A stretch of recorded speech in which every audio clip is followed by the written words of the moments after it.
Que ponto chegamos? Me lembra aquele famoso meme, a situação atual da XADV Maxi Scooter cheia de tecnologia da Honda. Já já a gente fala um pouco mais sobre Maxi Scooters e por que, apesar de dominar a paisagem na Europa, elas são ainda relativamente incomuns no Brasil. Mas essa segunda geração aqui da XADV, que traz o farolzão Full LED aqui, detalhe do loginho XADV, também iluminado. Eu tive uma ADV, né, que era uma pequenininha, 150. Aqui a gente tem, mesmo nessa segunda geração, a mesma receita que consagrou a primeira geração, que é o famoso meio motor de Fit, né? O mesmo motor da NC, motor 750 com 58 cavalos e 7 kg de torque aqui, o bicilíndrico, e principalmente o que torna a experiência de condução dela bem diferente da maioria das scooters, mesmo as Maxi Scooters, é o câmbio DCT, né, de 7 marchas, que você pode flipar aqui, ó, cambiar, para usar um termo mais da antiga, com o seu polegar aqui e com o seu indicador aqui.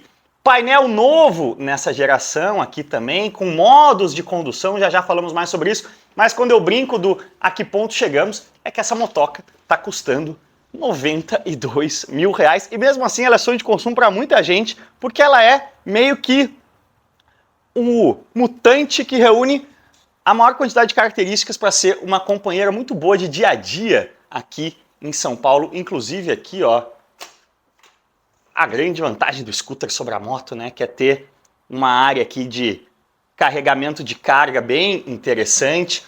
Tanque de 13 litros também dá uma autonomia bacanuda aqui para a XADV. Mas eu brinco com o a que ponto chegamos, que essa motoca aqui, nessa bela cor Deep Mud Gray, né? Um cinza de lama profunda, né? Talvez uma zona mineradora no Atacama, você mexendo aqui vai chegar nesse tom de cinza, mas 92 paus nessa geração aqui, que chegou a primeira geração com essa mesma receita do meio motor de Fit e tudo mais, em 2017, custando R$50 mil, né? E eu me lembro que mesmo esses R$50 mil na época foi um frisson, mas é uma moto que, olha só que interessante, é impactada pelo preço do iene, né? Fabricada no Japão, câmbio DCT fabricado no Japão também.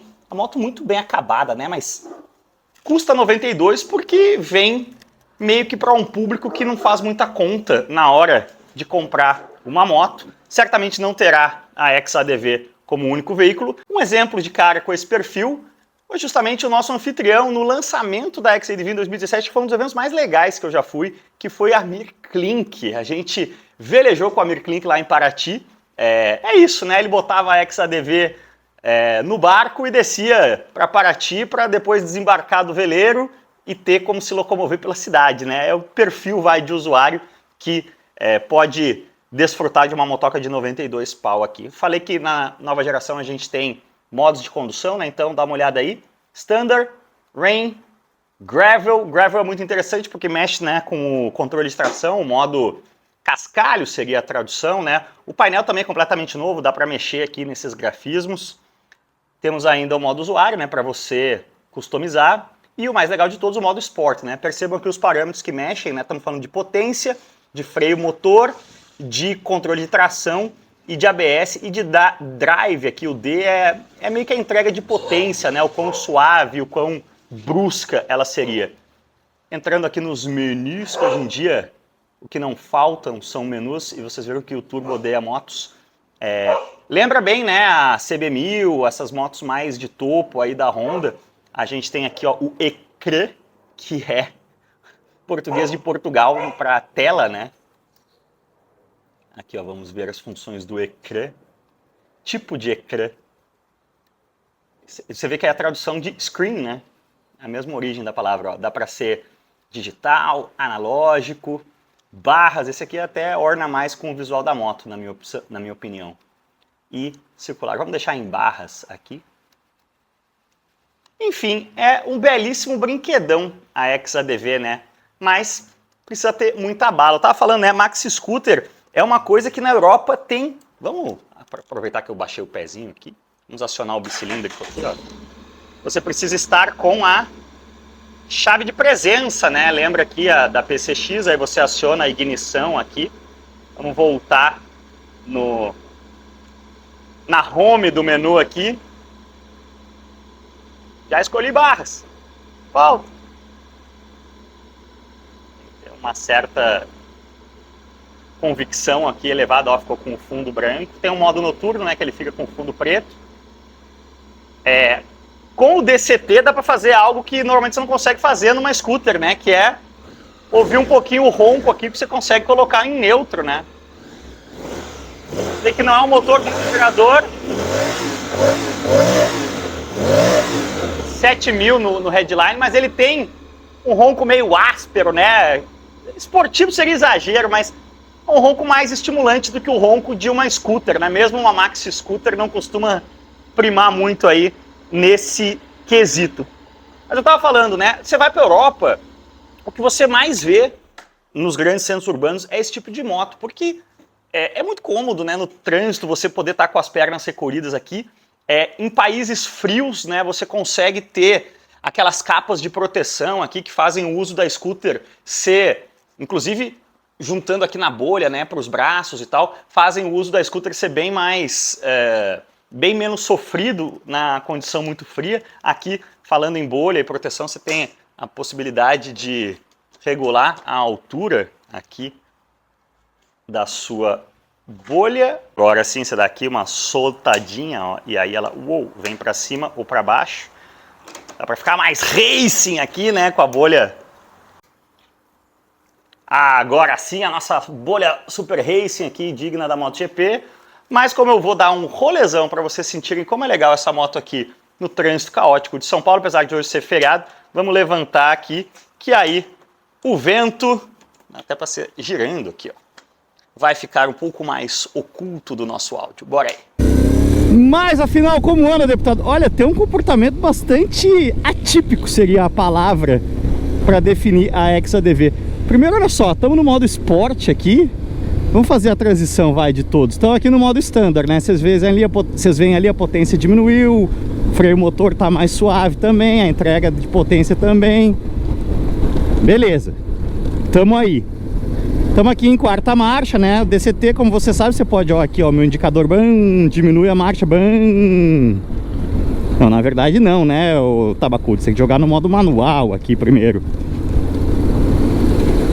Agora sim, ó, estamos aqui com o polegar você diminui e com o indicador você aumenta aqui, ó. Estamos em terceira, freando, para a curva aqui. Falando em curva, né, a gente tem pneus de uso misto aqui, então teoricamente não tão gripentos assim. E uma outra coisa interessante, ó, no modo manual ela segura, ó, 2, terceirinha.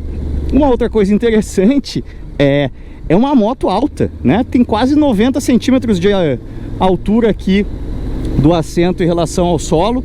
No caso de uma scooter, eu sempre falo isso, né? Não invente uma moto que não é compatível com o seu tamanho. Eu vejo muita gente querendo me perguntando, às vezes até em perguntas, né, em comentários, tal moto é boa para um cara de tal altura. Nunca faça isso, gurizada. Você precisa vestir uma moto, não tem como saber. Até porque o meu 1,79 m aqui pode ser completamente diferente do seu 1,79 m se você for um cara com mais perna do que tronco, mais tronco do que perna, um pouco mais gordinho, um pouco mais magrinho. Então sempre vista uma moto antes de considerar a compra. Aqui a gente está na ciclofaixa. Se você aqui, ó, se você não é de São Paulo, né, no feriado, final de semana, fecha aqui algumas faixas para o tráfego de bicicletas. Mas como eu vinha falando, ela é uma moto bastante alta e não se esqueça disso também, uma moto bastante pesada, né? Para uma scooter, 224 quilos. Mas ó, eu queria mostrar para vocês aqui, ó, modo rain, modo gravel. Botei no modo Sport. Agora estamos com a coisa toda liberada. Aí olha só que engraçado. Estiquei aqui a segunda. Ela vai, ó, e fica. Voltando pro modo automático aqui. Aproveitar que a marginal tá abrindo aqui, ó. Vou passar do modo Standard pro modo Sport. Sport. E aí, olha que engraçado, estamos aqui em quarta marcha, 70 por hora, eu dou mão, ela faz um downshift e preciso de um pouco mais de espaço para mostrar para vocês, mas ela estica tudo até o headline sempre. É muito engraçado esse modo esporte aqui. Para o trânsito urbano se torna completamente maluco, né? Porque ela vai trocando sempre no red line ali. É gostoso, mas é muito fácil de você levar uma multona. Eu tava falando antes na garagem, né, sobre as maxi scooters. Por que é um segmento que não pega no Brasil? Porque são muito caras, né? Para você ter as scooters aí acima de 400, 500 cilindradas, como aqui a gente tem uma de 750, e quando você compara com outras maxi que a gente tem no Brasil, o lance do câmbio DCT aqui é muito legal para você ter, não ter aquele de CVT que uma scooter normalmente tem, mesmo uma maxi scooter, né? É muito legal esse DCT da Honda, você poder tá aqui, bam, diminuir, ó, tô diminuindo aqui no polegar, bam, chamei a terceira, bam, bam. É muito rápido as trocas, né? São muito rápidas as trocas. Mas mesmo quando você deixa no modo automático, o fato dela não realmente ter a subida de giro, né? Bam, bam, e não aquele de scooter, pra mim faz uma baita diferença. É um grande diferencial dela em relação aos maxi scooters. Eu comecei com esse raciocínio ali na garagem, parei no meio, eu ainda tô meio lesado de uma dengue, cruzada. Meu Deus, passem repelente, evitem a todo custo dengue. O meu saldo foi uns 10 dias completamente imprestável. E digo que, olha, a Covid foi fichinha perto da dengue pra mim. Agora, no modo esporte, eu acabei cutucando ela de volta pro modo manual, né? Não, ela reduziu sozinha aqui, mas você vê como ela demora para reduzir, né? Ela realmente tenta segurar a marcha mais alta ali o tempo todo. De modo que, como eu vinha dizendo, é muito divertido o nosso modo esporte aqui, mas não é exatamente... Olha só, mudou aqui, meu Deus, tá reto, não tinha visto isso ainda. Explodiu minha cabeça. Trocou aqui o traçado da Marginal Pinheiros. Que loucura, Rogerinho!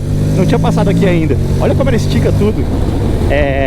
Mas enfim, pro dia a dia na cidade, eu recomendo mesmo você ficar no modo standard. E aí, tem ainda, né, essa outra vantagem maluca nessa loucura que é andar de moto e ter moto aqui em São Paulo, que as scooters ainda são menos visadas, né, pelos... eu falei certa vez aí recentemente, inimigos do alheio. Galera, não é amigos do alheio, é inimigos também, né? O cara que quer roubar a moto de mim é meu inimigo, não é meu amigo. Mas eu entendo que sim, é o amigo do alheio, né? Ele é o amigo da minha moto e meu inimigo. Então, acho que dá pra usar as duas, fica claro. Como eu falei da bolha, né? Ó, dá pra carenar bonito aqui.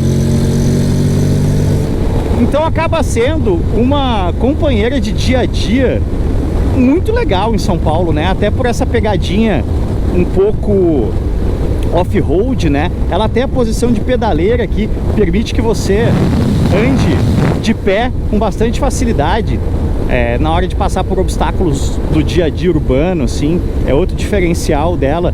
Algumas scooters, né, acabam tendo a posição dos pés muito central, né? E aí você não consegue manter um equilíbrio legal tirando o seu bumbum ou o seu popozão aqui do assento. O assento que é bastante confortável, inclusive para 2 passageiros. Ela tem, né, outro diferencial quando se olha aí para esse mundo restrito das maxi scooters no Brasil, o fato de ter o pneu de uso misto, a suspensão de curso longo. Então é um outro problema clássico, né, crítico aí de scooters no Brasil, é o fato delas lidarem mal com a buraqueira. Afinal, a scooter costuma combinar roda pequena e centro de gravidade baixo e entre eixos curtos, que são 3 coisas que conspiram contra a suavidade em buracos, né? A XADV compensa isso bem. Até quando você olha a moto de lado, né, você vê bem como o entre-eixos é bastante longo para uma scooter, né? Isso muda muito o conforto ao rodar dela. Ela realmente tem um conforto, olha aí, falei que a dengue tá... O pós-dengue eu tô meio lesado, mas ela tem um conforto ao rodar bastante parecido com o de uma moto, né? Ela parece muito mais uma moto do que uma scooter, assim, na comodidade do dia a dia. Eu que sempre fui um um fã das motos em detrimento da scooter como companheira diária, justamente por essa questão do conforto, olha aí, tá difícil, do conforto ao rodar em piso ruim. A XADV compensa isso muito bem.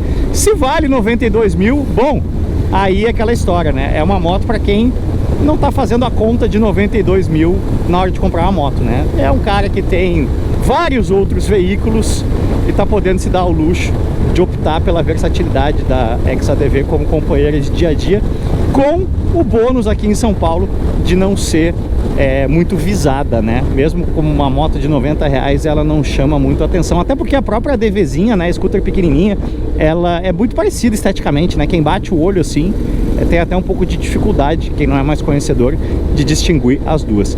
Quem é aqui de São Paulo tá notando que eu estou saindo aqui na pista da Marginal Pinheiros para a pista local, né? Saí da Expressa para local e estou saindo aqui em direção ao cemitério do Morumbi, porque hoje é dia 1º de maio de 2024, 30 anos da morte de Ayrton Senna. E eu me dei conta, fui sair com a motoca agora para gravar para vocês, que eu vim em 2006, quando eu me mudei para São Paulo, vindo de 2 anos aí nos Estados Unidos.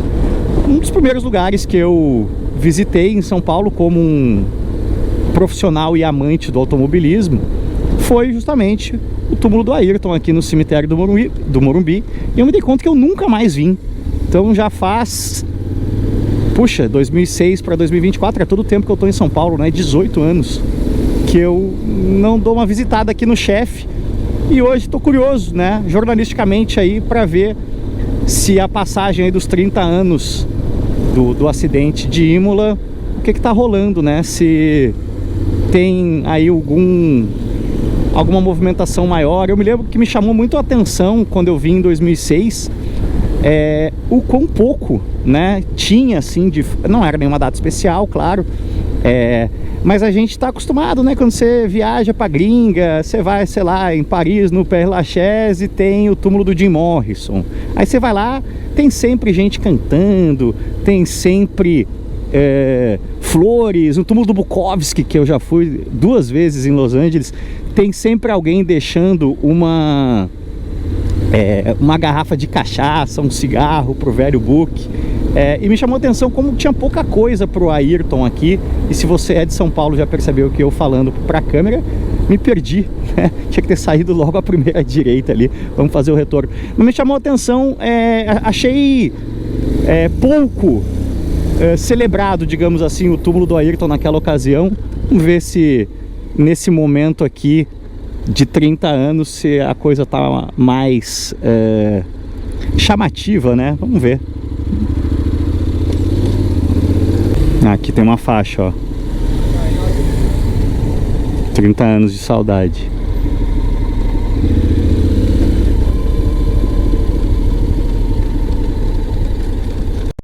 Não quis filmar na entrada aqui, mas assim que eu passei pelo portão, o segurança perguntou se eu tava indo ver o túmulo do Ayrton. Então realmente foi algo bastante frequente hoje, imagino, né?